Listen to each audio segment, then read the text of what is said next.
Alright, so may buntag kaninyong tanan mga higala og karon aduna natay bag-ong vlog. Kauban nato si Brother Jimmy og si Brother Angelo moadto mig uma kay wala man mahuman gahapon ang among pagpugas kay ni ulan man og akong napagdesisyon nga amo na lang ni ipadayon karon. So since nindot man karon ang panahon unya kapoy man sa sigtog di sa balay, sige tagtan og TV unya kaon. So napag-isip-isip na ako nga anindot no mag-uma-uma sabta. So ingana ra adunay yung mga daghang challenges bago ta makaabot sa among uma. So una muagi sa kag sapa. Nya kining sapa maayo karon kay medyo linis-linis no kay bag-ong baha man gyud. So labi na nga Hunyo karon tig-uwan no atong natan-aw no kalinis kaayo ang sapa og ikaw uhawon ka pwede jud ka mo inom dira kay wala may mga tawo nga nagpuyo di sa unahan.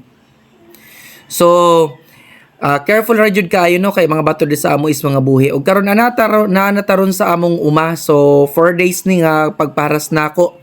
So ayan. So si Brother Jimmy og si Brother Angelo ni pahuway kuno sila kay murag gikapoy-kapoy kay medyo taas man kayo ang sagkahon diri sa mua. Kay murag pangpang man ni kunuhay among uma diri. Unya sabi ni Brother Angelo excited daw kuno siya kaayo mo tanom. O karon no, aduna tay bag-ong strategy kung unsaon gyud ang pagtanom labi na dili ni enarado nga among pag-umadiri. No, ako ra giparasan og akong gipasunog og atong natan-aw no daghan pa kay mga sagbot. Unya murag na kung akong nagduha-duha ko kung ako ni siyang ipagunahan unya sagbuton unya akong patamnan basig manurok na sab. So muna na pagdesisyon na nako nga ako sa tanuman unya pag niturok na siya mauna ang akong pagpaguna.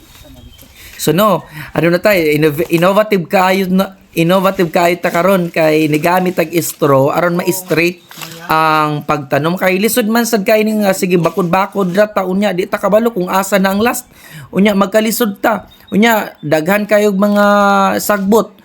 Mo nang akong gibuhat karon gusto nako ang trabaho pulido kaayo nga dili mag-utro-utro. Mo na nga ang pagtanong gyud akong gyud giingnan ang ako mga alalay diri nga kung motanong kinahanglan linisan una ang mga ang duta unya bago tamnan aron in kaso man motubo ang tanom dili siya matinong sa mga sagbot.